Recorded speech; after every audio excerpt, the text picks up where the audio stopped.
저는 그 종합 토론 사회를 보게 된 이재범이라고 합니다. 우선 제 소개를 간단히 드리기 전에 오늘 시간상으로 말씀을 드릴게요. 오늘 두 분밖에 발표를 하지 않으셨지만 주제나 이 범위가 너무 넓고, 그리고 또 교과서라고 하는 것이 저희들하고는 너무 굉장히 가까운 데 있는 밀접한 것이라서 발표 내용보다는 아마 오늘 프로나 또 다른 데서 질문하실 게 굉장히 많으신 그런 오늘 토론해야 된 것 같아서 제가 지금 사회를 제대로 볼 수 있을까 무지 겁이 많이 나는데 시간은 현재부터 30분밖에 없는 것 같은데 오늘 아침 시작할 때 인사 말씀을 너무 그냥 잘 해주시는 바람에 실제로 저희들이 토론할 시간이 너무 적어졌거든요. 그래서 시간을 간단히 말씀드리면 우선 제가 제 소개부터 하고, 그리고 오늘 그 토론하고 발표하신 분들 소개가 안 된 것 같아서 그걸 제가 그냥 알아서 하고, 그리고 그 다음에 그 토론을 짧게 하고, 그리고 나서 제가 한번 오늘 발표한 거에 대해서 어떤 것들이 잠깐 요약을 한 다음에 오신 분들께 제가 그 질문할 기회를 드리도록 하겠습니다. 그리고 이게 이제 30분 안에 끝나서 5시에 여기 또 비워줘야 한다니까 굉장히 시간을 좀 전략하도록 해보겠습니다. 저는 조금 전에 이제 제 이름은 이재범이고요. 저는 이제 제가 여기에 이렇게 불려오게 된 건 여기 국방군사연구소, 지금은 군사편찬연구소에서 제가 92년부터 2000년까지 8년 동안 민족군사부에서 근무를 했습니다. 그리고 제 전공은 고려시대 전쟁사를 여기에서 공부를 했습니다. 그리고 그 다음에는 이제 경기대학교에 가서 경기대학교 사학과에서 이 고려사와 그리고 이제 문화사 등 이렇게 여러 가지를 가르치고 나중에 이제 부총장이라는 걸 했는데 이게 얘기하기 싫은데 이런 거 좀 해달라고 얘기를 해서 제가 부총장 했다는 얘기를 하는 겁니다. 여기까지 제가 소개해드리고, 그 다음에 이제 맨 오른쪽에 있는 최종대, 오늘 두 번째 발표하신 최종대 박사는 우리나라 이제 현대사에서 이승만 정권에 연구를 해서 박사학위를 받으신 분이고, 그리고 제가 있었던 군사편찬연구소에서 무슨 부부장을 하셨죠 그때? 네, 조사부장을 이제 하시다가 이제 대표는 하신 분이고, 제 오른쪽에 있는 김병희 박사는 나당 전쟁, 그러니까 신라와 당나라를 몰아낸 이제 신라군의 와의 전쟁을 가지고 박사학위를 받았습니다. 그래서 아까 나온 매조선, 그러니까 거기가 연천이냐 아니면 양주에 있는 대모산성이냐, 이걸 가지고 해서 우리나라 최고의 권위자이십니다. 요즘에 이제 거기서 조금 더 뒤로 가서 후삼국 시대 궁예와 왕건 또 견훤 이때에 있어서 이제 후삼국 통일 전쟁까지 지금 영역을 넓히고 있는 우리나라의 전쟁사 전공자이십니다. 제 왼쪽에 있는 전율교 박사님은 중국의 무슨 대학이죠 거기가? 하북대학에서 송나라 시대를 가지고 아주 귀한 연구를 하셨어요. 송나라 때의 경제와 전쟁.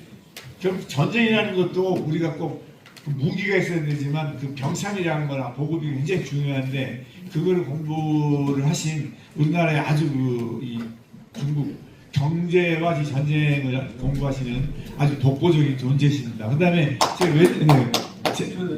박수 쳐주시면 너무 고맙습니다. 그런데 중국에서 이제 공부를 하고 오셨어요. 그리고 제 맨 왼쪽에 있는 양영조 박사님은 거의 어떻게 보면 우리나라 이 6.25 전쟁에 있어서 6.25의 증인이 아니라 6.25 전쟁사의 증인이라고 할 수 있죠.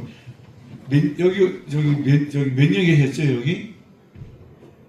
군사편찬연구소에서 네.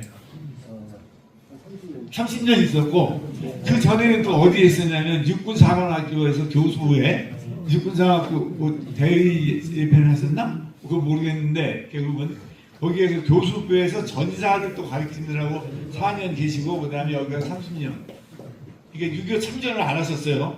그런데 6.25 전쟁사에 관해서는 장뼈가 굵으면서부터 하셨던 우리나라의 6.25 전쟁사에 산 증인이십니다.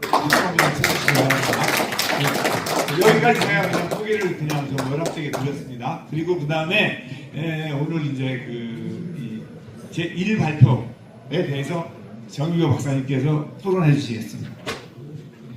안녕하십니까.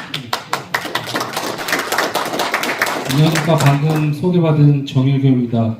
아까 방금 이재범 교수님께서 저를 소개하실 때 원래 전공은 한국사가 아니라 중국사가 전공입니다. 그래서 네, 송나라 때 화폐와 전쟁이란 주제로 박사학위 논문을 썼고요. 그래서 보면 이제 전쟁에 있어서 화폐들이 어떻게 쓰이고 돈이 어떻게 운영되는지 거기에 대해서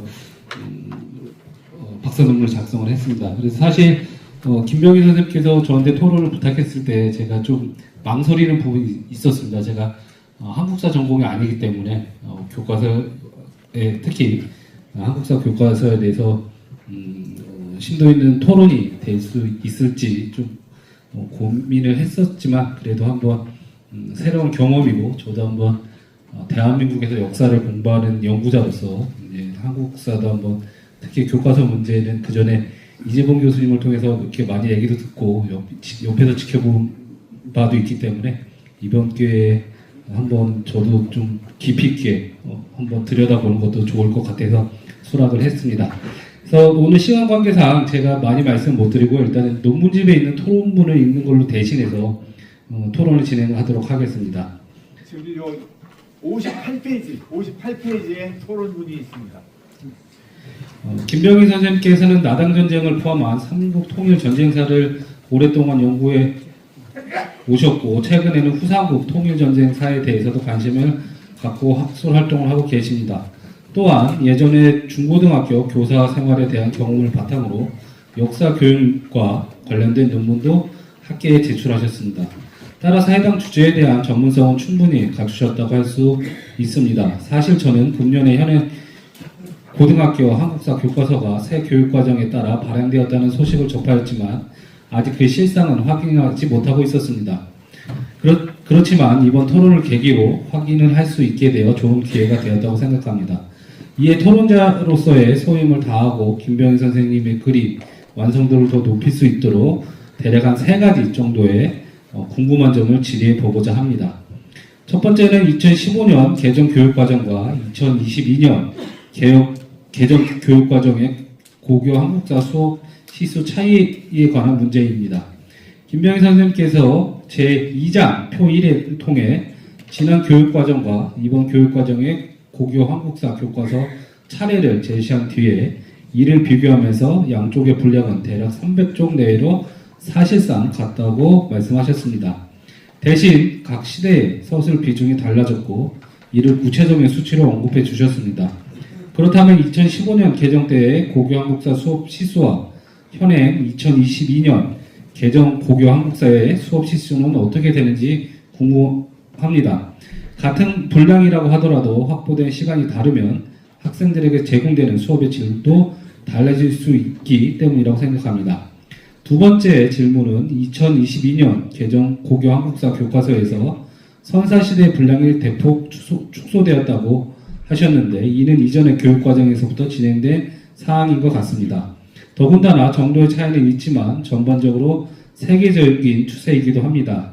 김병희 선생님의 견해가 더욱 설득력을 얻기 위해서는 다른 나라의 상황, 특히 우리 주변 국가인 중국이나 일본의 고등학교 교과서에서 선사시대가 서술된 비중을 제시해 주시면 독자들이 이해하는 데 도움이 많이 될 것 같습니다. 마지막으로는 현행 2022년 개정 교육과정의 고교 한국사 교과서에서 서술 비중이 정근되는 88% 상승한 대신에 일제강점기는 5% 하락하셨다고 말씀하셨습니다. 그렇지만 표 4를 통해 왕조별 중앙군 및 지방군을 제시하면서 한국 정근대 군제사의 서술에 일관성이 결여되었다고 언급하셔서 그런지 제가 체감하기에는 전쟁과 군사 조직 및 군사 제도의 비중이 높아야 할 정근대의 전쟁사와 군제사에 대한 분량이 매우 적다고 생각되어집니다. 반면에 팔을 통해서 제시하신 동북 항일 연군과 팔로군의 사례처럼 일제강점기의 중요성이 낮은 내용들도 상당한 부분을 차지하고 있습니다. 현행 교육과정의 고교 한국사 교과서에서 이와 같은 현상이 나타난 원인이 무엇인지, 그리고 앞으로 어떻게 개선하는 것이 좋을지 가능하신 범위에서 답변을 부탁드리도록 하겠습니다. 이상으로 토론을 마치겠습니다. 김병희 선생님이 그 덕분에 저도 많은 공부가 되고 앞으로 학문적 동반자로서 김병희 선생님과 함께 도움이 됐으면 하는 그런 바람입니다. 감사합니다.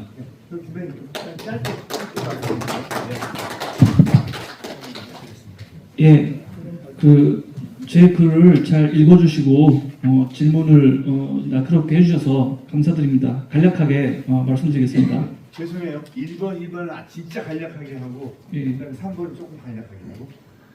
예, 1번은 제가 지금 현행 고등학교 교사로 근무하는 분들한테 좀 전에 전화해서 여쭤봤습니다. 현행 수업 실수가 어떻게 되는지. 그래서 지금 이제 이전 교육 과정은 6단위, 지금 교육 과정은 6시수라고 부르는데 결국 같은 말입니다. 주당 3시간이라는 얘기입니다. 근데 이제 6시수라는 얘기는 그러니까 1학기 3시간, 2학기 3시간 합쳐서 6시간인데, 근데 이것도 제가 확인해 보니까 결국은 줄은 겁니다. 왜 줄은 거냐면 이전 교육 과정은 17주차 6시간이니까 총 17 곱하기 6 하면은 102시간이죠. 102시간 동안 이거 한국사를 끝내야 됩니다. 근데 지금은 16주차, 그러니까 다른 이 개발활동 같은 거 그런 거 시간이 늘어나면서 지금은 1주차가 줄어들어갖고 16주차입니다. 그럼 16 곱하기 6 하면 96시간이니까 똑같은 거 진도를 나가는데 지금 6시간이 줄어든 거라서 뒷부분, 특히 대한민국사 최근 부분을 진도 나가기가 어려워진 상태라고 들었습니다. 그러니까 이것도 사실 문제가 되는 상황이라고 할 수 있겠습니다. 자, 두 번째 질문에 대해서 답변 드리겠습니다. 일본 같은 경우에는 선사시대가 우리보다 짧죠. 금속 병행기라서 그런지 제가 예전에 집에 일본 후쇼샤 교과서를 사놓은 게 있어갖고 봤더니 우리랑 큰 차이가 없더라고요. 그런데 이제 중국 같은 경우에는 저도 잘 지금 확인을 못 해갖고 좀 오히려 정일교 선생님이 어쨌든 좀 중국에 대해서 많이 알다 보니까 좀 알려주시면 좋긴 하겠는데, 일단 제가 예상하기로는 일단 선사시대 자체가 중국이 우리보다 길기 때문에 좀 적어도 우리보다는 서술이 좀 길지 않을까, 그런 추정은 지금 해보고 있습니다.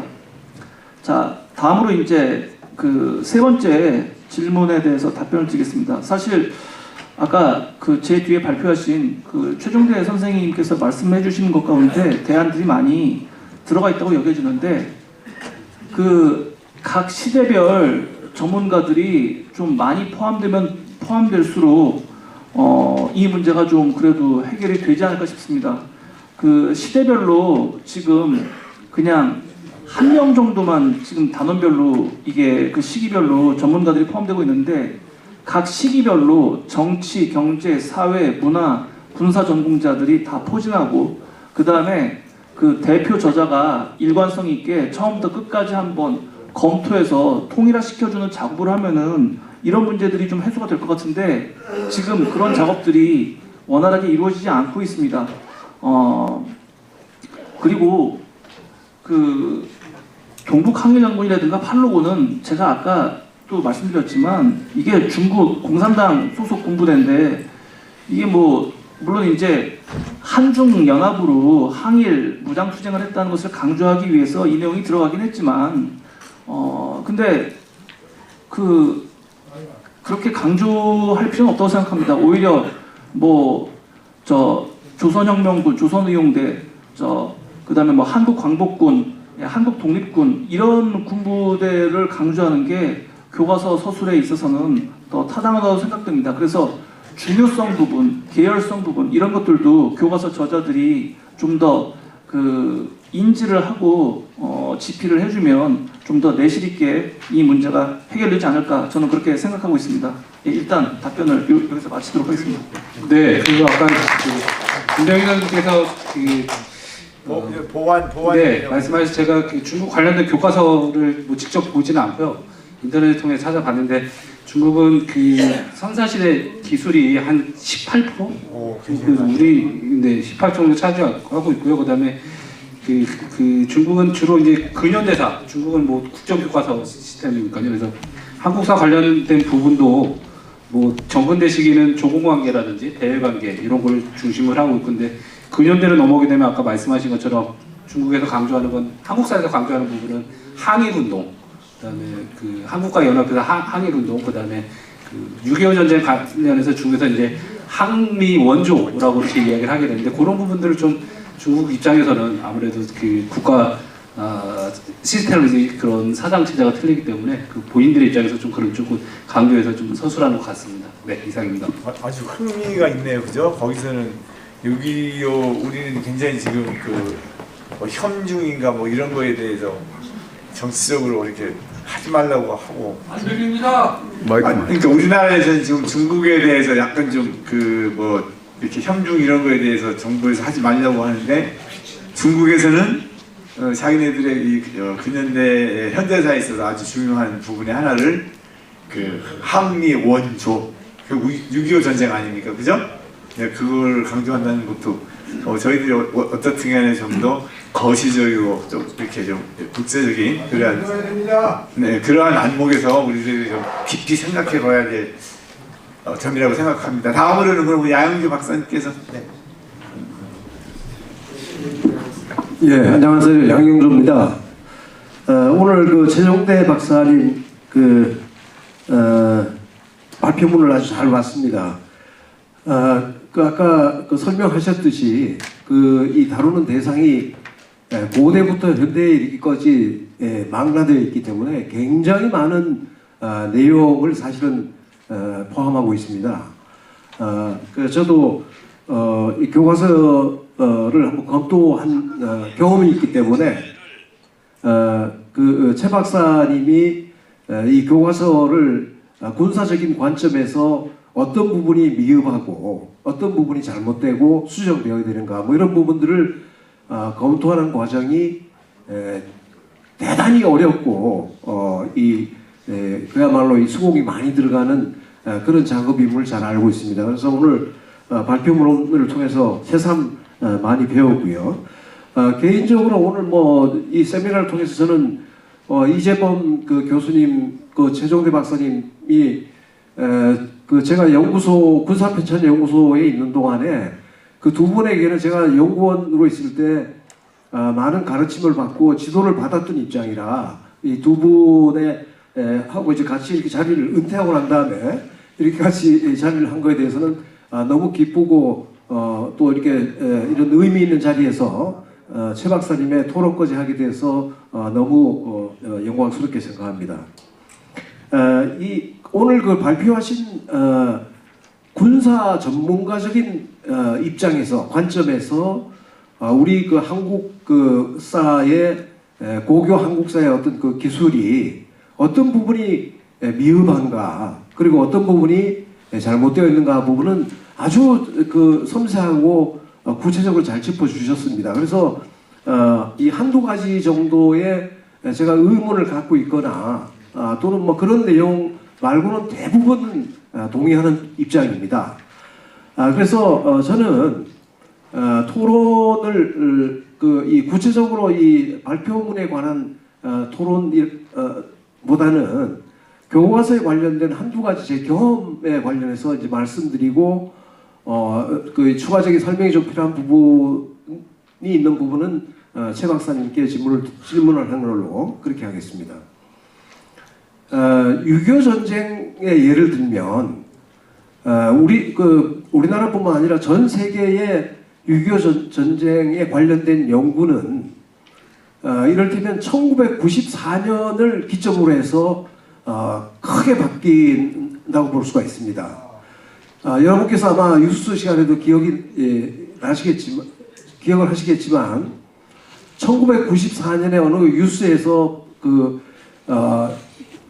러시아의 예일친 대통령이 전 이제 김영삼 대통령에게 6.25 전쟁을 포함한 문서를 한국 정부에다가 줬다라고 하는 게 대대적으로 보도가 됐습니다.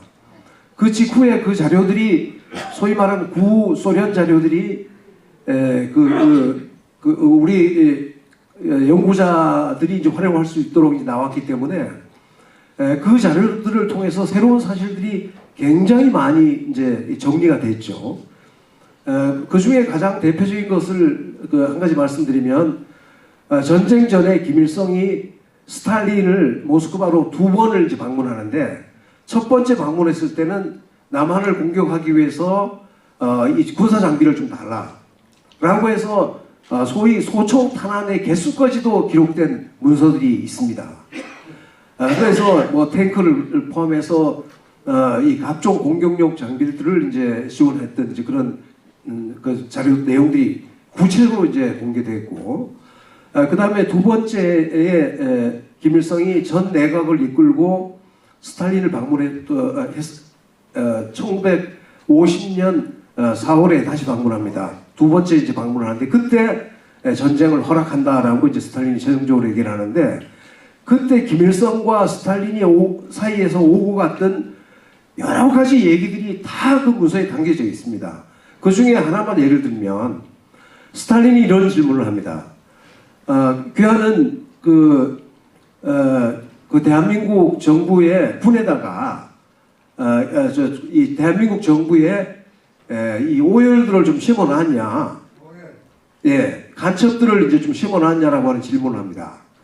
그런데 이제 김일성이 나서서 뭐라고 대답하냐면 한국 정부뿐만 아니라 정부의 각 정부뿐만 아니라 군 내에도 오열들을 다 심어놨습니다. 이렇게 이제 대답을 합니다.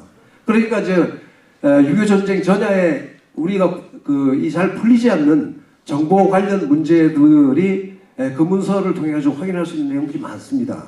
그래서 결국은 그 문서가 공개되면서 6.25 전쟁에 대한 연구, 아까 어느 분이 말씀하셨습니다만은 이게 무슨 뭐 남침이냐 북침이냐 또는 뭐 음모론이냐 뭐 별 가설들이 다 제기되었었는데, 그 문서가 공개되면서 모든 이 의문들이 가설들이 다 잠재워지고 명확하게 김일성이 소련으로부터 군사장비를 지원받아서 스탈린에게 허락을 받고 대한민국을 공격했다는 사실이 아주 상세하게 기록이 되어 있습니다. 그래서 이제 더 이상은 그런 얘기를 하는 사람이 북신이다라고 얘기하는 사람은 없죠. 그 6.25 전쟁 관련 연구는 세계사에 있어가지고서 르네상스 연구 이 편수만큼 많이 있습니다. 세계에 뭐 하다못해 인도 사람들도 6.25 전쟁을 연구하니까요. 그런데 이제 1994년에 공산권의 소위 비밀 외교 문서 자료가 공개되면서 완전히 지금까지 얘기됐던 가설이라든지 아무리 유명한 학자들이 썼던 글이나 책들도 그 문서의 진실 하나에 다 넘어진 경우가 대부분입니다. 그래서 이제 그런 예를 하나 말씀드리고, 다른 하나 예를 제가 이 교육대를 나온 이 교사분들의 모임인 사회과의 어느 심포지엄에 초청 강연으로 이제 강의를 한 적이 있습니다. 몇 년 전에.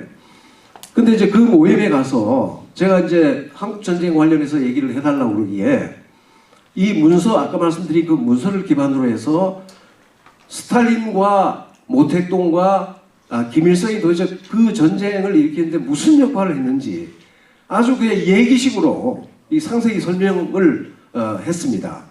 그랬더니 그 교사들 중에 강연이 끝난 다음에 저희인데 거의 한 10분 정도가 저희인데 와서 그게 뭘 근거로 해서 그렇게 얘기를 하시냐 라고 하는 얘기를 막 이렇게 추궁하듯이 얘기하는 분들이 있었어요.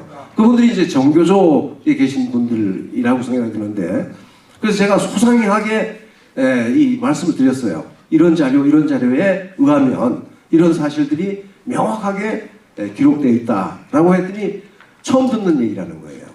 네, 그러니까 이런 내용, 그러니까 아까 다시 처음으로 돌아가면 6.25 전쟁 연구는 1994년을 기점으로 소위 그 전에 전통주의 시각을 보강하는 완전히 그야말로 팩트에 근거한 내용들이 연구가 제출이 됐는데 그 내용들은 아까 말씀드린 대로 교사가 질문하듯이 교과서에는 없는 겁니다.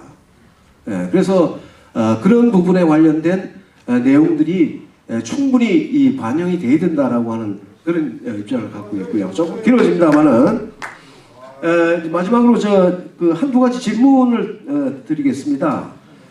오늘 뭐 고대부터 이 현대까지 많은 내용이 많아서 제가 집에서 몇 번 읽어보면서 생각도 많이 하고 많이 배웠습니다. 그런데 이제 그 중에 용어 부분에 있어가지고서 그 5.16 군사혁명을 군사정변으로 비하하고 있다라고 이제 그렇게 얘기하신 부분이 하나 있고요.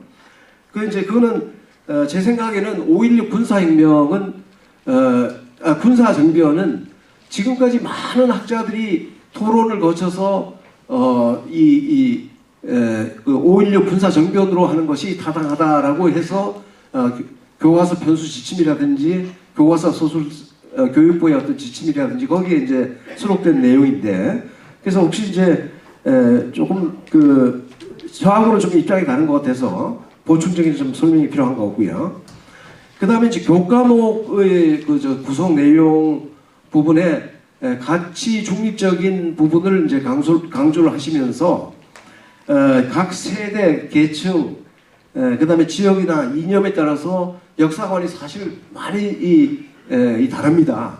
근데 이제 그런 내용, 다양한 요구를 아울러 반영해야 된다라고 하는 거는 제가 보기에는 조금 이해가 되지 않는 가치 충돌이 오는 부분이 아닌가 하는 생각이 들어서 그 보충적인 두 가지 부분에 관해서 질문을 부탁드립니다. 예, 감사합니다. 여기 토론물에는 4가지를 해놓고 2가지만 하시네요. 원래 정변이라는 말을 학술적으로 쓴 데는 갑신정변밖에 없죠. 우리 역사적으로. 또 쓰는 데가 있습니까? 있습니까? 양 선생님 정변이라는 용어를 갑신정변 외에 또 쓰는 데가 있나요? 우리 교과서에는 없죠. 없죠. 뭐 중국에 무술 정변하는데 이제 과연 5.16을 어떻게 볼 거냐 하는 겁니다. 5.16은 쿠데타로 시작해서 혁명으로 완결된 겁니다. 쉽게 말하면 정변 내지 쿠데타라고 하는 것은 불순한 의도와 미숙하고 정의롭지 못한 측면이 있다는 의미가 내포되어 있습니다. 그러나 혁명이라고 하는 것은 그 일을 계기로 사회의 획기적인 변화와 성장 발전, 긍정적인 측면이 있었다고 하는 게 혁명입니다. 그렇다고 본다면 5.16은 혁명이어야 한다. 예. 제3 5.16 이후에 헌법 전문에 이랬어요. 유구한 우째고 하다가 4.19 의거와 5.16 혁명에 입각한 자유민주주의 체제를 정립함에 있어서 이렇게 나와요. 그 당시에 2년 지났을 때인데 다 혁명으로 인정했다 이겁니다. 그런데 왜 어느 순간부터 정변으로 뒤집었느냐? 이거는 군인들이 나선 것에 대해서 부정적으로 본 거 아니냐? 저는 그렇게 생각합니다. 그래서 박정희 기념사업회 기념재단이 있습니다. 그래서 거기서 박정희 대통령 취적에 관한 분야별로 논문집이라고 할 거예요. 그걸 낼 때 제가 5.16에 대한 것을 이건 혁명이라고 된다고 1권 제일 처음에 넣었어요. 예, 거기에 넣었습니다. 그래서 이거는 언젠가 교과서 할 때는 바로 잡아야 됩니다. 시작은 쿠데타고 혁명이 정변이지만 그 일련의 과정을 보면 혁명이다. 혁명은 정의롭고 정당하고 합법적이고 이런 의미가 내포되어 있는 거고 정변은 일시적이고 불합리하고 이런 의미가 아니냐. 저는 그런 뜻에서 쓴 겁니다. 이걸 굳이 얘기한다면 제가 박사학위 논문을 한국의 국가 형성 이렇게 했는데 사실은 이승만에 의한 한국 탄생입니다. 그건 뭐냐? 김일성이 북한을 만든 것은 왕조체제의 연속이지만 이승만에 의한 자유민주주의, 기업주의, 시장경제 체제는 이건 레볼루션이다.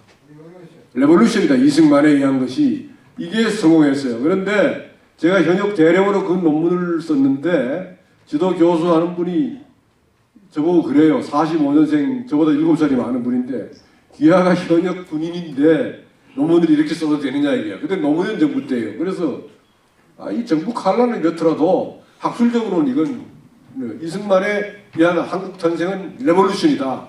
우리나라 혁명이 2번 있었던 거예요. 예. 또 뭐 있습니까? 아니 얘기하세요. 네, 그래서 저는 그렇게 주장하는 거고요. 그 다음에 이제 양경 선생이 다양한 요구를 반영해야 한다고 하는 거는 지금 역사학회가 제가 저 뭐 육총회 지금 대표를 맡고 있는데 어느 날 제가 그랬어요. 왜 문화예술계와 역사학계는 좌파가 득세했냐? 우리 그 선생님 뭐 답이 있습니까? 왜 문화예술하고 역사학계는 좌파가 많아요? 예. 그래서 제가 말하는 거는 우리 교과서가 상당히 좌파 분들이 주도해서 쓴 거 아니냐. 그래서 우파의 의견도 또 뭐 예를 들면 세대라는 게 선생님 나이 먹은 사람 젊은 사람 있고 계층 잘 사는 사람 못 사는 사람 지역 영남 호남 북한이 있잖아요. 예, 있고 그 다음에 이념 좌파 우파가 있으면 이런 각 계층별로 요구하는 것이 고루 반영돼야 되겠다는 겁니다. 지금은 상당히 좌파 성향이다는 얘기입니다. 양 선생님 그 두 가지를 답이 됐나 모르겠어요.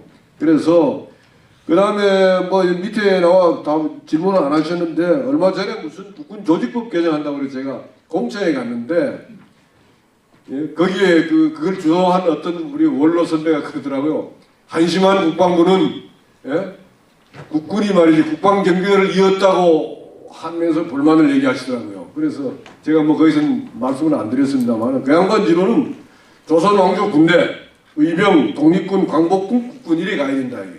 중간에 끼인 일본의 35년, 미 군정 3년은 이거는 대한민국이 아니다 하는 겁니다. 그분 말씀은 그렇게 안 하셨지만은 이제 이런 논리인데 그래서 제가 이렇게 질문을 했어요. 그러면 독립군하고 광복군은 어떻게 언제부터 독립군이라고 언제부터 광복군이라고 하느냐 했더니 답은 못하세요 그분이 그 주장한 분이 뭐 이런 일이 있었습니다. 그래서 우리도 사실 굉장히 어렵습니다.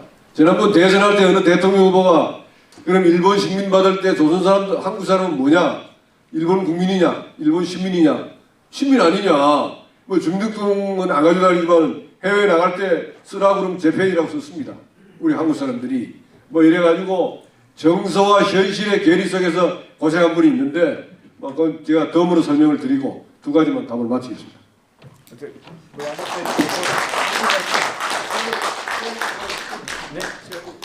한 10분, 15분 정도 더 얻어놨으니까 아니, 답변이라기 질문이나 답변이라기보다는 아까 우리 최정대 박사님께서 이제 발표하시면서 한 2번, 3번 정도 그렇게 얘기를 하신 것 같은데 여기 자리에 역사하시는 분도 계시겠지만 이렇게 이제 얘기해서 사실은 역사하는 저나 이제 여기 발표 토론한 분들이 이제 역사한 분들이 이제 많은데 제가 이제 이런 예를 하나 드릴게요. 그 역사는 원래 진보적인 관점을 갖고 있는 학문입니다. 기본적으로. 그러니까 이제 좌파라고 이렇게 비난받을 수 있는 소지가 굉장히 많죠. 그런데 이제 그거하고 관계없이 역사 속에 지금 이제 우리가 오늘 주제로 다루고 있는 왜 역사 교과서에 군사 문제가 너무나 각 시대별로 중요한데 그런 부분들이 제대로 반영이 안 되고 많이 누락이 돼 있는가 또는 잘못되어 있는가 이 부분은 좀 깊게 좀 통찰할 필요가 있습니다. 뭐냐면 제 개인적인 이제 예를 들면 제가 석사 과정 때까지는 조선시대를 전공을 했었습니다. 그런데 이제 박사 들어가서 이제 그 소위 현대사를 하면서 이 6.25 전쟁을 공부를 했는데 석사를 졸업하고 난 다음에 13년 뒤에 박사과정을 들어갔습니다. 그런데 역사학계에서 제가 6.25 전쟁으로 박사학위를 받은 1호입니다. 가장 첫 번째로 6.25 박사를 받은 겁니다. 그러니까 뭐냐면 역사학계는 군사 연구를 하는 사람이 없어요. 예. 그것도 이제 조금 더 부가 설명을 드리면 그 5.16 이후에 그나마 관심이 있던 군제사라든지 군사 정책 또는 군사 문제를 관심 갖고 있던 그런 지도 교수나 지도하는 그 전공을 하는 선생님들 밑에는 거의 이 제자들이 없었어요. 그러니까 전체 이 역사학계 중에 군사 문제를 전공하는 학자들이 거의 없다는 겁니다. 그게 반영이 안 돼서 오늘 이런 현실이 나오는 겁니다. 그래서 두 분의 오늘 저 발표자께서 전공자를 학위를 가진 군사 전문가를 교과서 이 교과서 편성할 때 같이 참가하는 것이 좋겠다라고 의견을 주셨는데 저는 100% 동감입니다. 예, 감사합니다.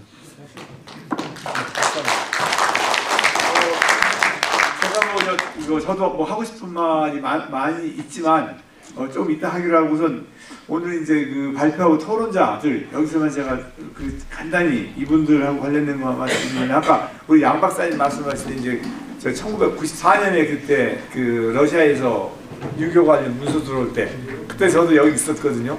근데 그걸 어디서 샀냐면 그때 군사연구소가 산 게 처음이죠.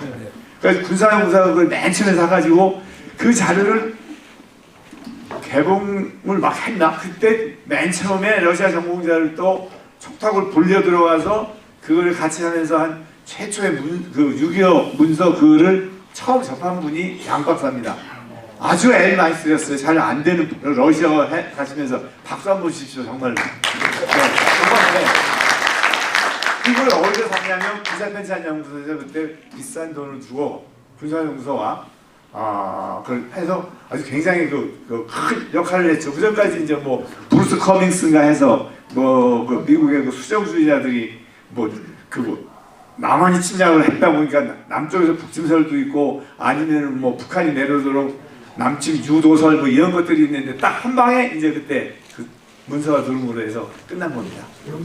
네, 그렇게 정리가 됐죠. 그리고 이제 그 다음에 여기 5.16 군사혁명, 군사전면 이거는 딱 한마디로 이렇게 현재 결론을 낼 수 있는 상황은 아니라고 생각이 들어서 조금 더 이제 유보를 해야 되는 부분은 아닐까 이런 생각이 들고 가치 중립적이고 객관적으로 저희들이 군사를 보지 않으면 아마 굉장히 사회적으로도 혼란이 있을 거라는 생각이 듭니다. 그리고 아까 광복군이라는 건 저희들이 임시정부 하에 있었던 숫자는 많지 않고 큰 역할을 못했지만 정규적인 군대를 저희들이 광복군이라고 하고 독립군이라고 하는 건 곳곳에 있었던 그 당시에 항일 독립운동을 했던 것에 대한 아마 일반적인 총칭이 아니었나 이렇게 해서 잠깐 그 설명을 드리도록 하고 지금부터는 제가 하고 싶은 얘기는 참고 오늘 여기 이렇게 끝까지 이렇게 많이 남아주신 그 청중들께 시간을 드리겠습니다. 제가 네, 질문하십시오. 네.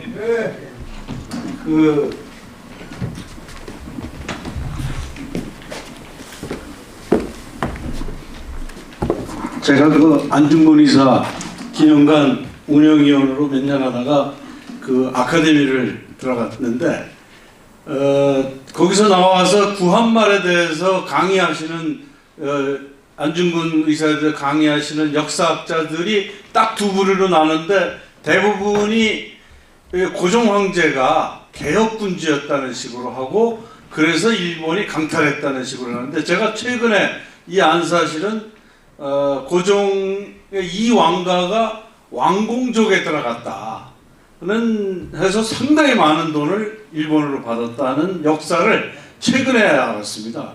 그런 역사를 좀 이 지금의 좌파들은 개혁군주였다. 그죠? 하고 상당히 현 역사를 이 역사를 우파적 시각으로 보는 사람은 쉽게 말하면 고종이 나라 팔아먹고 왕공족이 됐다.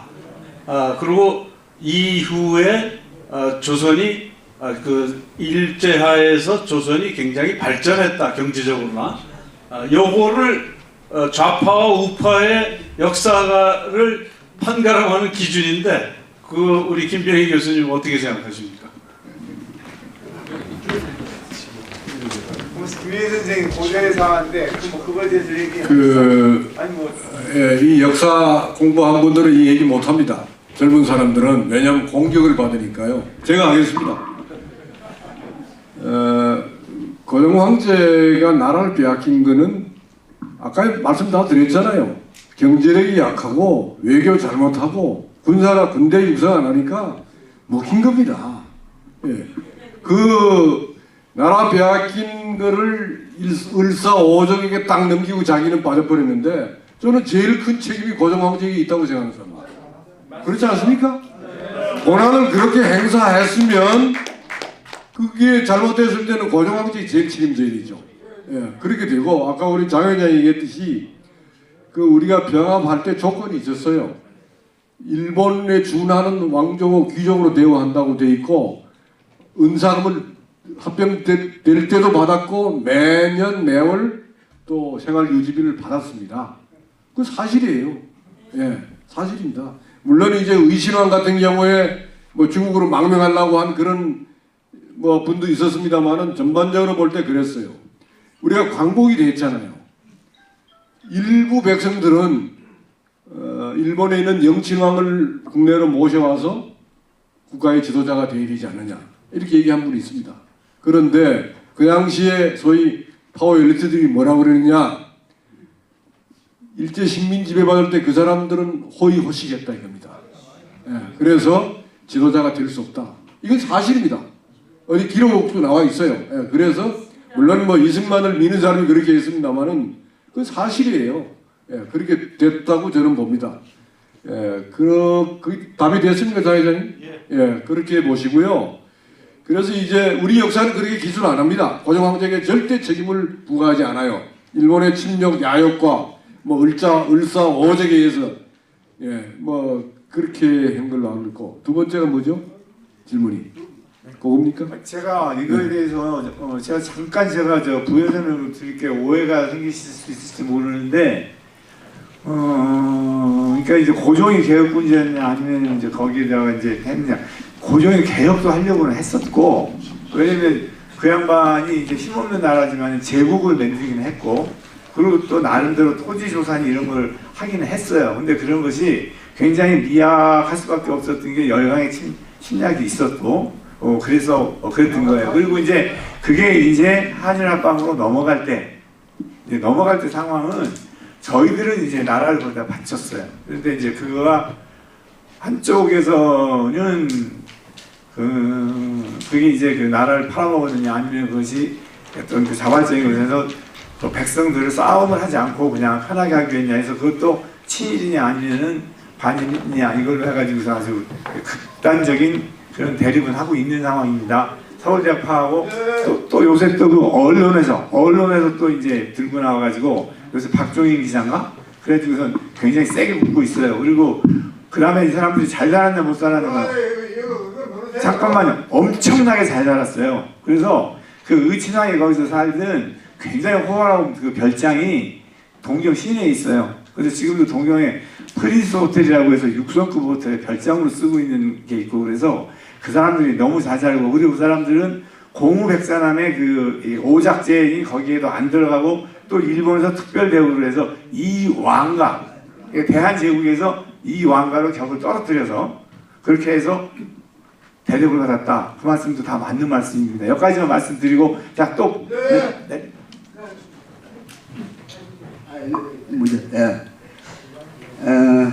지금 앞에 계시는 역사 전문가들로서 마치 그 세미나가 역사학자나 역사학을 가르치는 고등학교 선생들을 데리고 하는 같은 그런 분위기인데, 저는 그게 아니고 이쪽 그하고는 거리가 멀고 그냥 일반 국민으로서 역사를 볼 때 미국은 이민 가서 시민권을 따려면 영어와 반드시 역사학을 시험 봅니다. 그것처럼 우리도 역사는 일반 국민은 애국심, 국가에 대한 충성심을 유발하도록 그렇게 하는 것이 역사학이지 않느냐. 그런 측면에서 지금 우리나라는 좌파와 우파가 이렇게 나뉘어 있는데, 우파는 자유 대한민국을 사랑하는 사람들이고 좌파는 반국가 세력들이에요. 그런데 그 반국가 세력의 앞장선 사람들이 아까 최종대 회장도 이야기했지만은 역사학계나 문학계에서 좌파가 많아가지고 일반 국민들을 오도하고 있는데 그 원인이 제가 볼 때 대학교 교수들 중에 좌파가 많다는 거예요. 그래서 그 대학교에서 공부를 한 고등학교 역사 선생님들이 학생들에게 좌파적인 시각에서 계속 역사 공부를 시키기 때문이다. 이렇게 진단을 해서 제가 두 가지를 제기합니다. 하나는 지금 각 대학의 역사 교수들은 좌파와 우파로 나뉘어서 다 리스트를 한번 만드는 게 좋겠다. 그래서 떳떳하게 나는 좌파적으로 내 교수를 하고 계속 주장한다. 그럼 하라 이거야. 그러니까 숨어서 그렇게 비겁하게 하지 마라 하는 뜻에서 그거를 자기 이름 드러내놓고 좌파와 우파의 리스트를 만드는 게 좋겠다. 그게 하나고, 두 번째는 지금 오늘 또 여러 가지에서 좌파와 우파의 그 견해차가 많은데 그 같은 역사적인 측면의 견해차에 대해서는 어느 한 장소를 정해놓고 그 장소에서는 지속적으로 그 역사의 대립되는 이슈에 대해서만 토론을 하도록 하는 이런 기회를 만드는 게 좋겠다. 두 가지 제안합니다. 이거에 대한 답변하면서 저밖에 할 사람이 없는 것 같은데요. 뒷부분에 대해서 토론을 한 것은 제가 그럴 만한 이제 그 힘이 없기 때문에 제가 네네 저에 대한 것에서는 취지 도외고 떳떳하게 나와서 뭐 좌파 우파를 갈라라. 학문에 있어서 좌파 우파가 없습니다. 자기들의 그런 학문에 있어서 길이라고 하는 건 좌고 우고 때로는 좌가 됐다 우고가 됐다 그래요. 제가 왜 저밖에 얘기를 할 사람이 없냐면 제 말씀 드릴게요. 전 전라남도 곡성군 출신이고 저는 김대중 선생을 제가 고등학교 때부터 대중경제를 보고 다니면서 존경했던 분인데 그분이 김대엽이 병풍 사건으로 대통령이 되면서 뭐 이런 사람이 있어 제가 싫어했고, 그리고 저는 박근혜 정부 때 국정교과 썼을 때 제가 거기에 적극적으로 참여한 사람이에요.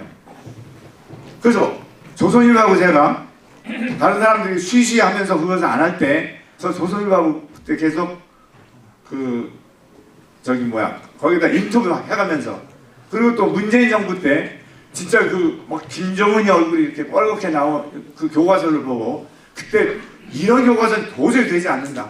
박근혜 정부 때 교과서 옳다 얘기한 사람입니다. 그렇기 때문에 꼭 선생님께서 말씀하는 것처럼 선생님도 지금 선입견이 있는 거예요. 우리나라가 좌우로 갈라져 있어. 절대 그렇지 않습니다. 대한민국 역사학자들 그렇게 보지 마세요. 역사를 할 때는 좌파 우파 없다라고 하는 그건 틀린 이야기입니다. 지금 대한민국이 정통성이 있다 하는 사람은 우파예요. 맞아. 대한민국의 정통성이 없다. 상해 임시정부가 그게 정통성이고 북한이 그쪽이다 하는 사람은 좌파예요. 그래서 어느 쪽 있냐에 따라서 분명한데 그걸 없다고 그렇게 하면 안 돼요. 예, 알겠습니다. 북한에서 상해 임시정부를 정통하지도 않고 북한은 오로지 자기네 김치 이쪽만이에요. 김영진이라고 저 밑에서부터 해서 백두의 현종만 하지 그 사람들은 상해 임시정부도 인정도 안 하고요. 다 인정 안 해요. 그 인정하는 것도 남쪽에서만입니다. 그러니까요. 죄송합니다. 제가 그 청중끼리 이렇게 하는 게 아닌데 어때? 질문 또 있습니다. 네, 질문 한 분만 더 받을게요. 저기서 지금 저 서국장님이 빨리 끝내라고 하는데 한 분만 더 받겠습니다. 제가 좀 한여자만 하겠습니다. 네. 저는 어떤 생각하냐면요. 지난번에 통일동산을 갔는데 조그만 애가 북침했다 이러는 거예요. 깜짝 놀랐어요. 너 북침이 뭐야? 남침했지?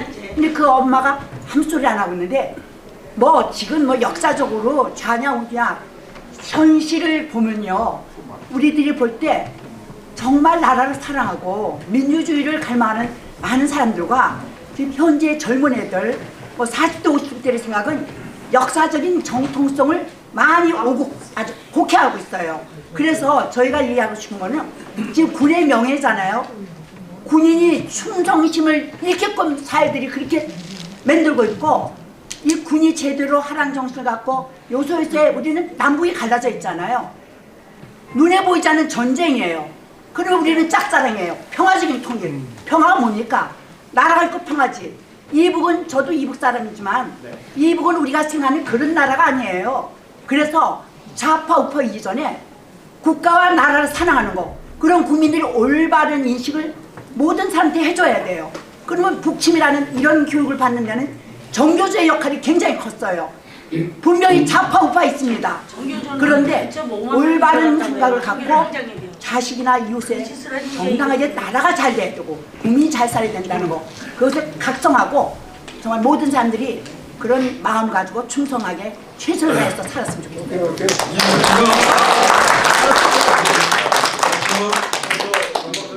마지막으로 바로 질문 들어가겠습니다. 이런저런 얘기고 보다도 바로 질문 들어가겠습니다. 6.25 전쟁의 그 배경에 대해서 우리 양영조 박사님께 유엔군이 이제 안전보장 이사회를 열어서 유엔군 파병을 결의했습니다. 그리고 소련이 기권을 했다. 요까지는 흔히 압니다. 그런데 그 기권 이유에 대해서 명확히 나온 것이 있는지 제가 들은 거로는 뭐 여러 가지 설이 있는데 중공과 미국을 쌓아 붙여놓고 그 사이에 어떤 힘을 소진하게끔 하고 소련은 뭐 불합파 적화를 한다든가 이런 목적이 있었다는 거 들은 바 있고, 또 한 가지는 새로 태어난 그 중공을 유엔의 상임고리 이사국으로 가입시키려니까 소련이 제의를 했는데 나머지들이 반대를 해서 그것 때문에 기권을 했다. 이런 등등의 얘기가 나오고 있습니다. 그거 질문이고요. 그 다음에 질문하겠습니다. 그 세미나 내용에 대해서 그 밖에 얘기인데 우선 사람이 문제입니다. 이 역사 교과서를 작성하려면은 집필진이 결정되는데 출판사에서 임의를 결정하는지 안 하는지, 두 번째는 이제 국정교과서이기 때문에 여러 가지 교과가 나오지 않습니까? 그러면 그 채택 과정에서 많은 그 학교별로 의견이 구분하지 않습니까? 과거에 어느 학교에서 좀 우파적인 게 했다니까 학부형이 막 난동을 부려가지고 결국 취소했다는 얘기가 있는데, 그런 과정, 여기서 현재 그런 과정에 대해서 우리 그 김병희 교수님 말씀해 주시면 좋겠고요. 그다음에 마지막으로 지금 제목과 같이 한국사 교육의 실상 참 신선한, 뭐 과거에부터 했습니다만 몇 년 지난 다음에 현재 아주 신선한 제목입니다. 그리고 군의 명예회복. 그런데 아까 여기서 나왔지만 역사관에 따라서 분분히 나올 수 있습니다. 그래서 뭐 민중사관이다, 친일사관이다, 뭐 공산주의 사관이다, 여러 가지가 있는데, 이런 데서는 아까 군사적인 박사들의 얘기가 나왔는데 안보사관 측면에서 우리 정립해서 이런 세미나를 차후했으면 좋겠다, 이렇게 말씀을 드립니다. 이상입니다.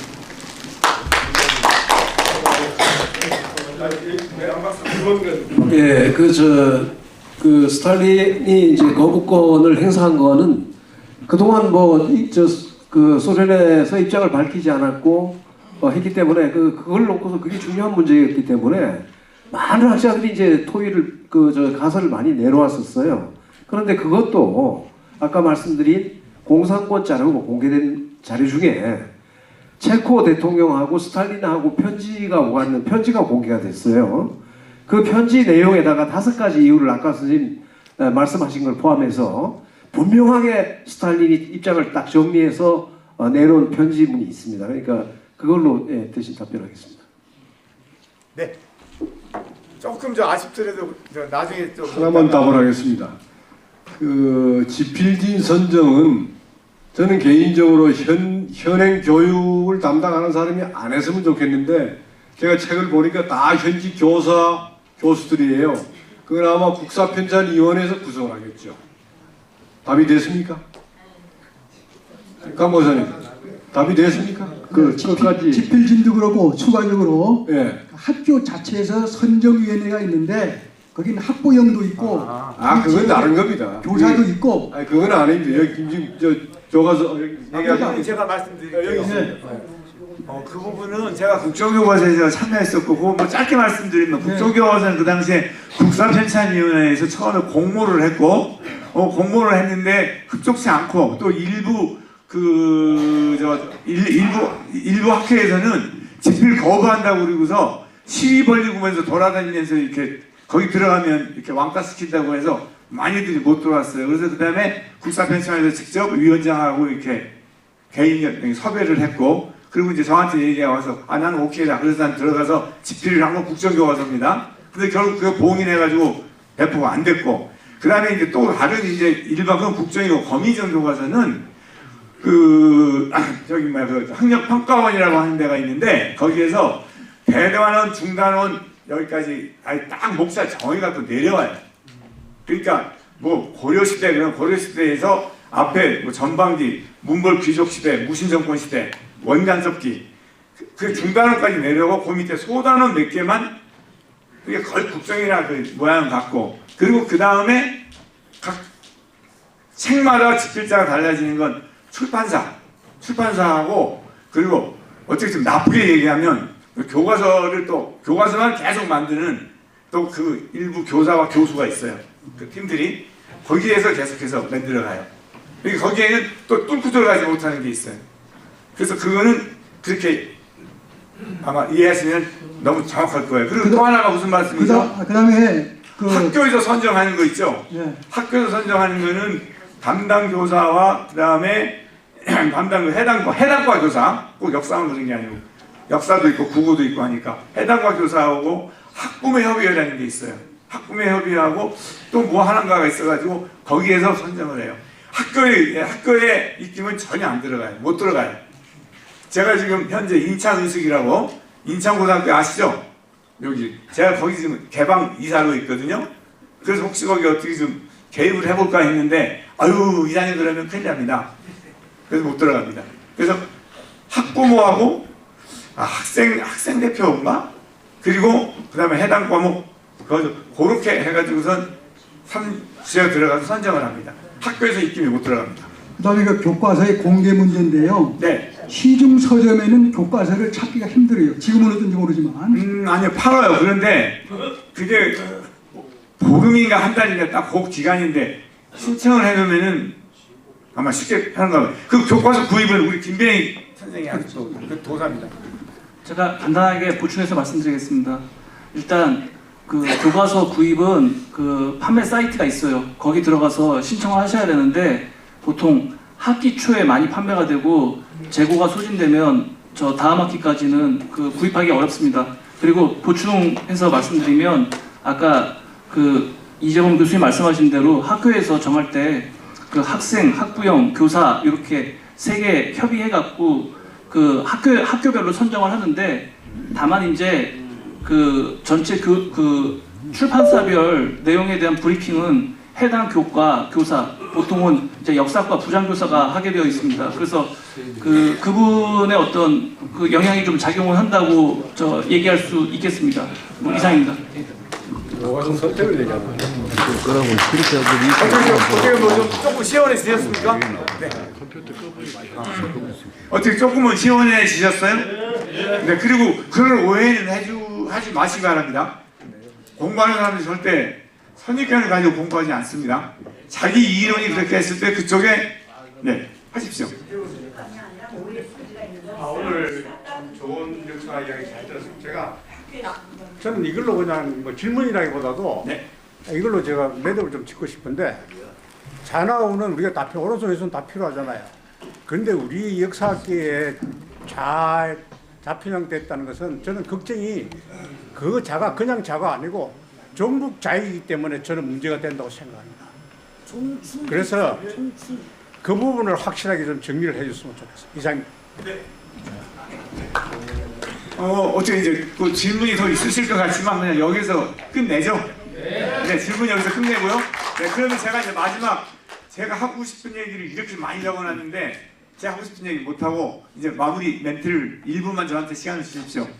네, 오늘 날씨도 춥고 또 그리고 뭐 여러 가지 다사다난 한 해를 다 맞이하는 12월인데 이렇게 끝까지 이렇게 방송성을 채워주셔서 감사합니다. 주최식을 이건 대신한 겁니다. 네, 그리고 이제 앞으로도 더욱더 저희들 그 역사도 사랑해 주시고 특히 우리나라 군대를 더욱더 사랑하셔서 우리가 후국강병을 하는데 큰 울타리가 될 수 있도록 꼭 도와주십시오. 저 아로스시 13기입니다. 네, 75년도 제 육군 보병 소위로 제가 임관을 해서 26사단 장태환 사단장 하실 때 제가 거기서 알보병 소대장만 2년 하고 나왔습니다. 네.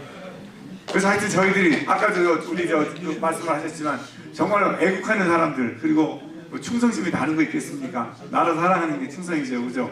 네. 오늘은 이제 결국 교과서로 저희가 이제 역사 교과서로 시작을 했지만 나라 사랑을 합시다라고 하는 말씀으로 해서 오늘 이 학술 회의를 마치도록 하겠습니다. 감사합니다. 전쟁들 잡도 오빠가 없는 게 아니고 빨갱이들이